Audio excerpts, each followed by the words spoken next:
I see myself and I go, man, that guy can do anything. I love watching myself, but I don't like watching too much. It's like eating chocolate. I assumed that the camera crew were going to be following Kevin and the guys and doing all that kind of stuff. And then when they started to focus more on the office, I was quite surprised.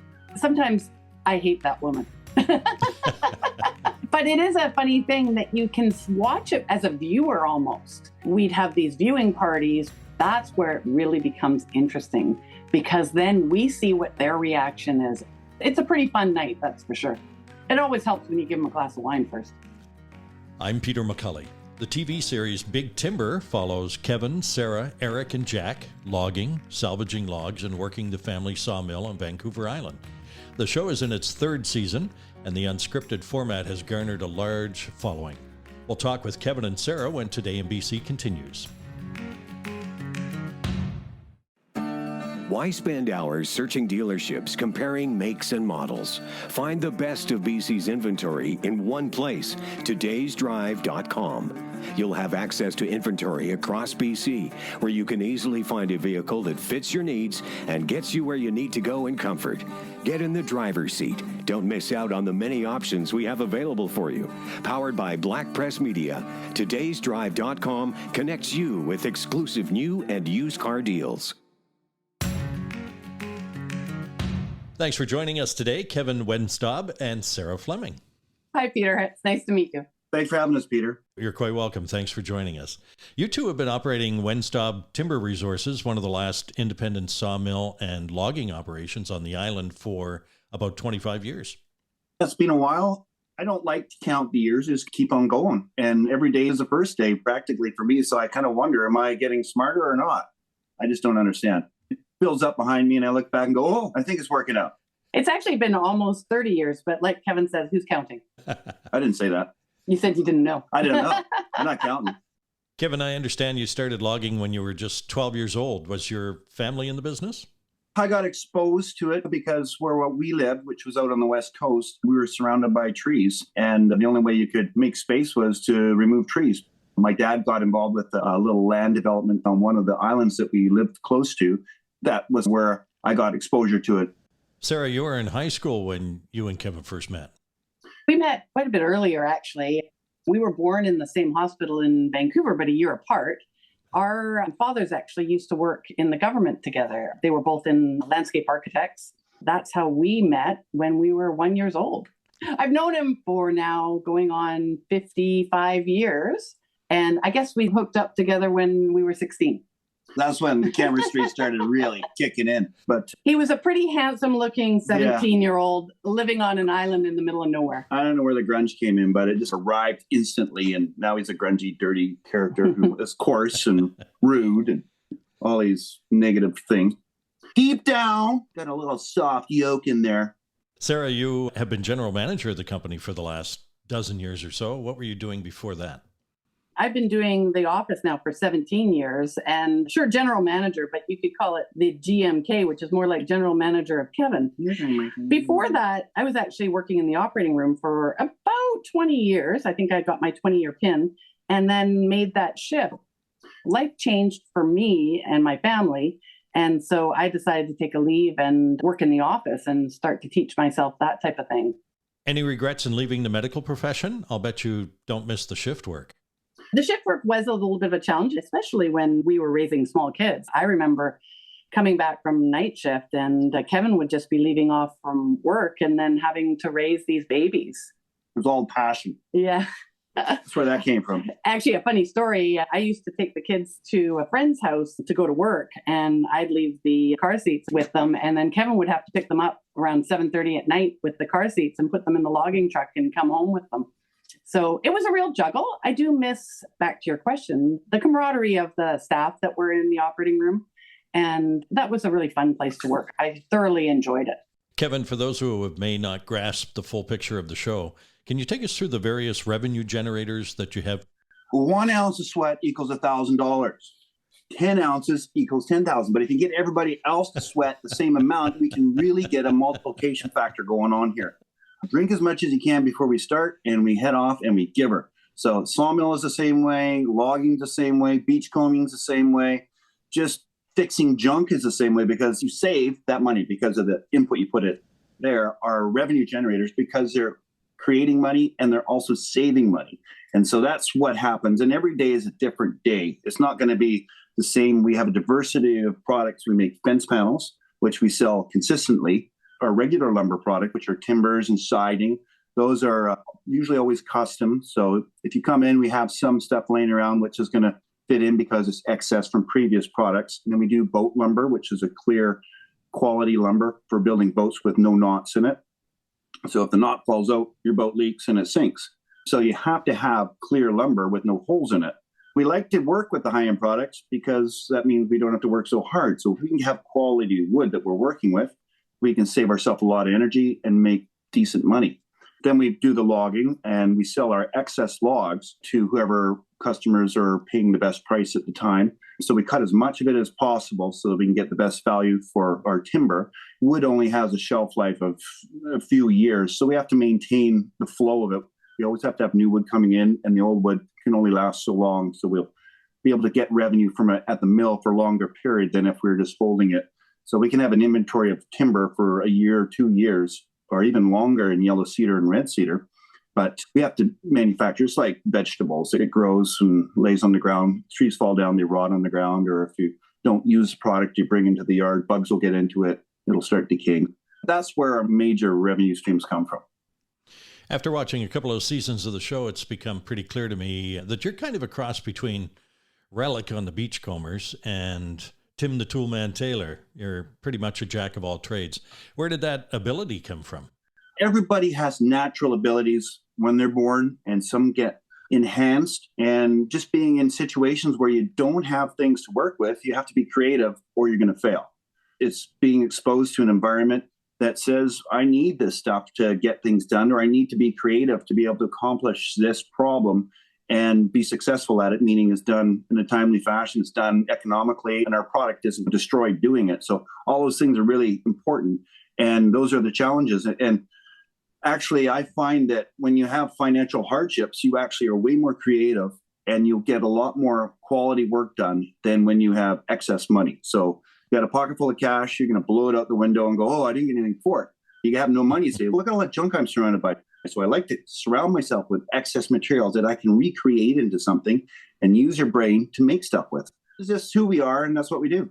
Really, when it runs smoothly, everybody's happy doing their job. Your product is coming from wherever it comes from, and you can create your finished product, and it just goes like clockwork. And that, to me, is really the most rewarding. Sarah, tell us about the roles that your sons Eric and Jack have in the business.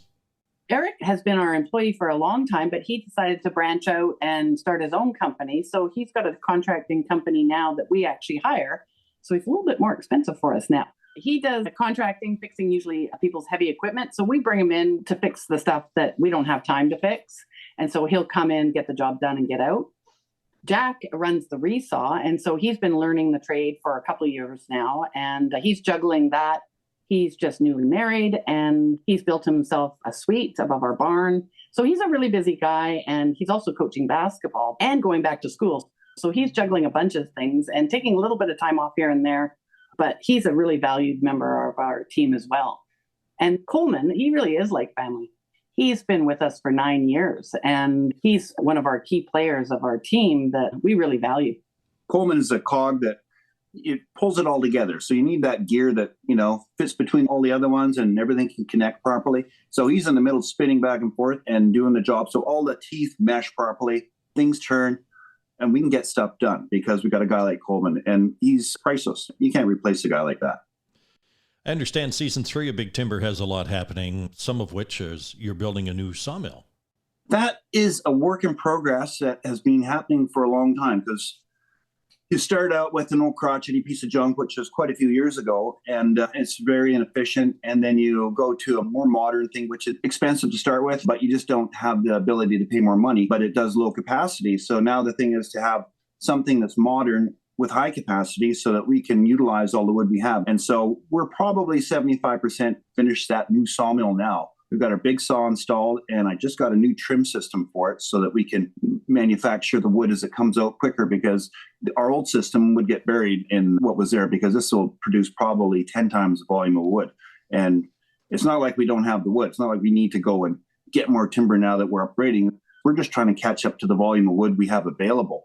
And we want to get the most out of every scrap of wood there is. You spend a tremendous amount of time out in the woods and around the water, so I'm guessing you probably come in contact with more than your share of wildlife. Down at the ocean, you get all the seals and whales and birds all the time. And depending what time of the year it is, like sometimes there's nothing happening on the ocean because the fish aren't migrating through. But other times there'll be salmon coming up the rivers to spawn. Everything that swims and wants to eat a fish is going to be there for that. And then when you head into the forest, sometimes in the springtime, there's all these bears kicking around and they're kind of hungry, and you don't want to wrestle with those guys because you come crashing through the forest. I got 2 things of bear spray in case I come across them unexpectedly and they're hungrier than I want them to be. One time I came across 3 bears. The last one was just like right there in my face. So, oh my God. And he took off, which is great because I surprised him. We headed back down to the truck and there was a great big bear sitting right in front of the truck and he wouldn't leave the truck. It took about 15 minutes to use our energy to push him away from the truck, and then he kind of lumbered away. And there's tons of elk up in the valleys up there. The population has really grown in the last probably 10 years. And also the deer.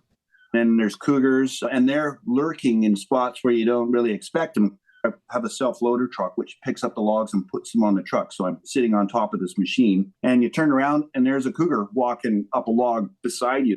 What the hell is he doing here? There's this big, huge cat staring at you, and then he slinks off and goes, bah, I'll go kill something else. Can't kill that truck. It's too big.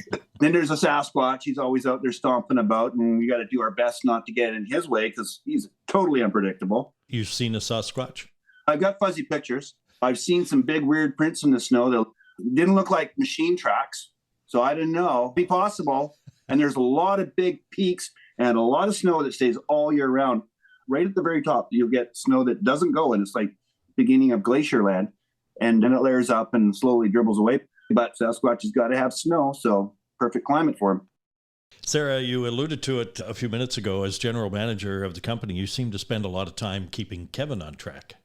It's a challenge, that's for sure. We do really work as a team, but I try not to say he can't do something because then he takes that on as a challenge that he can. And that's my full day, is really just managing Kevin and customers. I'm like a customer. You are. Yeah. I need this. Well, you're going to have to wait. When Today in BC continues, Kevin and Sarah from Big Timber talk about legacy trees, Mother Nature, and the economics of the lumber business. When Today in BC continues. Hey, it's the Moj, Bob Marjanovic. Join me on the Mojon Sports Podcast on Black Press Media at todayinbc.com. Listen into conversations with well-known athletes and celebrities as we look behind the scenes at these successful people. Listen in to the Mojon Sports Podcast on todayinbc.com. You'll also find the Moj on Sports Podcast on iTunes, Spotify, Amazon, iHeart, YouTube, and Google Podcasts, as well as mojonsports.com. Today in BC is a Black Press Media podcast. I'm Peter McCully. Do you two ever sit down and watch an episode of the show, watch yourself? And if so, what's it like to watch yourself on TV? I see myself and I go, man, that guy can do anything. I love watching myself, but I don't like watching too much. It's like eating chocolate.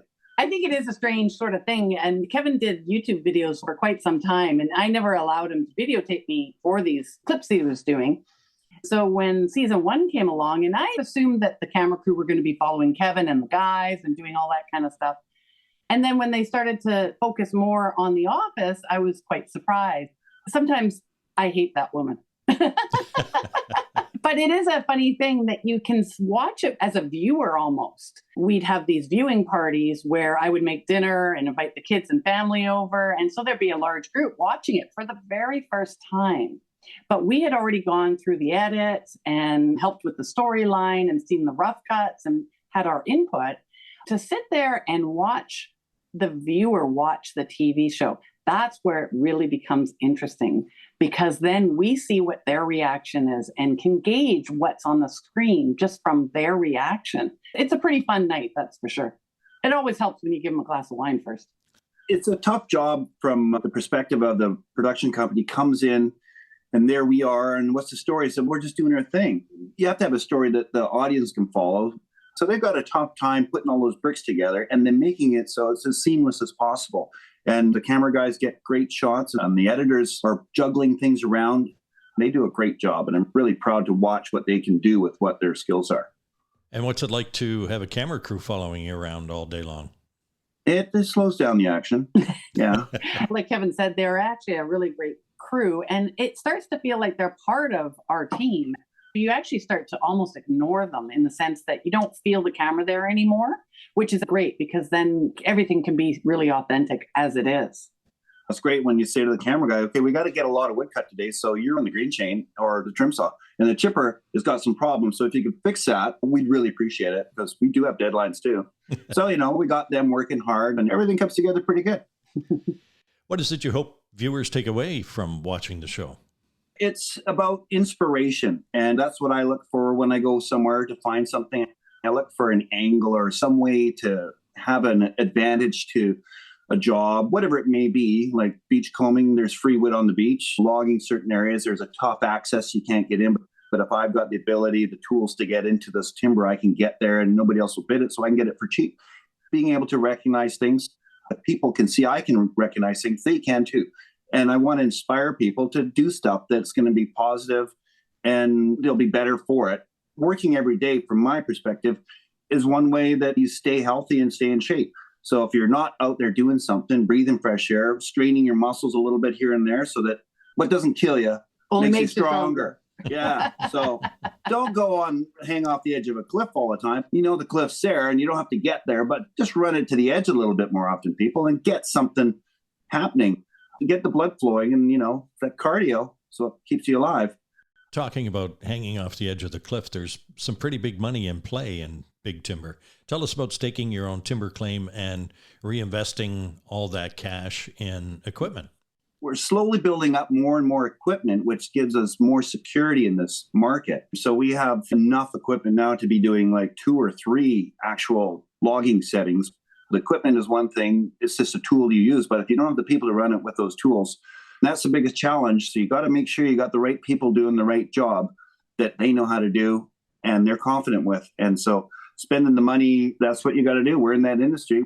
We're spending big bucks to make hopefully big bucks. Sometimes a lot more goes out than ever comes in, and you're leaning back on the equity you've created over the years to make that whole together. Nothing's guaranteed, and I don't try to sell to anybody what I'm doing. I see an opportunity and I try to figure out all the loopholes and all the problems before I go and explain this opportunity to other people who are on the team. Otherwise, they'll say, no, I'm not going to let go till I know it's not going to work. But that's what I do, is spend the time first, do the footwork I can, and then get the value if it's going to be there. Let's talk about legacy trees and old growth forests for a minute. What are you doing in your corner of the world to minimize your impact? The timber sale we're on right now, we've been progressing slowly across it. And the front portion, which we logged a couple of years ago, that's all planted now. So that's already like regenerating. And that portion was planted last spring by the timber sale people. We wanted to have it done this year, but we had a hot, dry summer. And then we had snow, like as soon as fire season ended, 10 days later, it was snow covered. So it was like there was no working time there. We got some wood out. We didn't get what we want done. Whenever they plant trees, they're ready to go and they can do that. These sales are done by professionals. They're done with foresters and environmentalists and engineers, and they're all laid out, and the cut blocks are set up for the best rejuvenation, and they have all of the planting data in place before anything happens on the block. There's a timeline to get these things done by, so this can actually be stuck to as a plan. So as far as that goes, we're creating more farmland because the area we're in has a high percentage of snags and junky trees. So the fallers don't want to fall certain patches. We have to leave areas and have them taken out of the sale themselves because they're actually too dangerous to actually fall. But you look across the valley where there's been logging 20 years ago, and they've got a super mature, high density, high volume blocks of land that are practically at the same volume of wood, which is a carbon sinkhole that has the same as an old growth forest area. But it's a dead forest practically, and we only get maybe 25 to 50% of wood that's in there that's going to be of value. So what we're doing is creating farmland on most of these blocks. On our last timber sale, there was 5 big legacy trees, and there was legacy tree program in place, but it hadn't been turned into law yet. So I talked to the timber sale people and said, hey, I've got these big trees. They had a little crew go up there and located them. And that ended up upsetting our logging schedule, which has turned into season 2's problems of bills and all kinds of stuff. But That was all based on the legacy tree thing. Me being a good guy saying these are big trees and they should be saved. And then unexpectedly, this park got dropped over top of these things. So it upset everything. Everything went sideways on that one. We don't have any of those legacy trees now on this new timber sale. We don't have any of those problems. So it's great. Except for the weather. The weather is what upsets the production because of the heat and then that early snowfall. So there really wasn't much harvesting time. And the government has been talking about the fact that climate change has been a problem for these blocks. I would like to get your thoughts on raw log exports versus value-added wood products. Value-added is great because it's, like I say, you make something more out of your first initial product and the value increases. And that's what we do here is we go right from the timber standing in the forest and go in there and do as much work possible and employ the right people to do it and then bring our product here, manufacture it to get to the finished product so that people can have that in their building, in their house, their siding, their furniture, whatever it might be. You want to feed yourself first. Sarah, what do you forecast for the industry this year and for your business for 2023? You know, we've had pine beetle infestations, we've had forest fires, we've had, during the pandemic, lumber prices spiking, and now we have a slowdown in housing sales, the mills, and rising interest rates. Our company and our model, which Kevin alluded to in the last thing that he said, that was the fact that we're going right from standing timber to finished product and providing really our Canadian consumer with the product that they should be able to buy because it's grown right here in BC. In the tough times, our sales always increase because people are looking for a more affordable way to buy lumber. And so our customer base over the last 20 years has increased every year, and our sales have increased every year, which has been great. Keeping those loyal customers and developing new customers as well is really important for us. But like I said, in the downturn, our company definitely thrives. But you got to be careful. Yeah. And that's important. You can't just throw it all out there, but you got to put your money where your mouth is too. Say, hey, no, yes, no. It's a tough industry because there's no school to go to learn this type of stuff. Like I come in with the nursing background and have to learn a whole new trade, basically. And Kevin's learned everything on his own as well. So being an independent learner is important for the job that we do. Nobody helps you along. You really do need to be able to mentor. And I think that would be great in the sense of small companies having mentors be able to access them so that they could get that information that they need. Because often there's that real learning curve of trying to struggle through and teach yourself what you need to know. Kevin, do you relax? And if so, what do you do to relax? I'm hoping you're not a whittler or a chainsaw carver because that's probably not getting you far enough away from what you do all day long. The answer I'm going to give you isn't what you want to hear. If you're a psychologist, you'd say, well, that makes sense, yeah. But I like to drive up to go and do my work, and that's a 3-hour drive. Sometimes I'll end up having my own podcast with people because I'll phone them up and say, blah, blah, blah, and before an hour and a half, 2 hours have gone by my drive, and I'm at my destination. But I've worked through a whole bunch of problems, got all these things out of the way. And that to me is like a super relaxing period because my issue is that if I got loose ends, that's a bugger. So I don't like loose ends. So 6 or 7 hours in the truck a day, driving to and from work so I can do 12 hours when I get there is just perfect. And I feel like I'm on vacation almost every day. My vacation is every weekend without Kevin. I'm driving back and forth. I get home at 8 o'clock. I leave at 4 a.m. and she's all happy because she had a great day. I can't work the hours he works. I like my weekends. We took a week off over Christmas, but we tend not to take too much time off. Like if I take time off, I like to spend it at home because that's my relaxing place. We're not huge travelers. We both traveled in the past. No need to do that. But like Kevin says, he's a busy guy. He likes to be busy. He likes to be on the move. That's his happy place. So there's no need for a vacation for him. Yeah, he doesn't need a vacation. He is a vacation. If you were going to take a week off, 2 weeks off even, and jump on an airplane, would the two of you, A, pick the same destination, and B, where would it be? I would let her pick because I just tag along. And I just power down the Death Star and let her drive. And that way, when we get done, you put her back up. We won't give me a hand. We'll get that thing fired and back on. You know, he's got to take a time out, let her have her way, do the things she wants, keep her happy. And that's what a vacation is. I think we'd go to Ireland.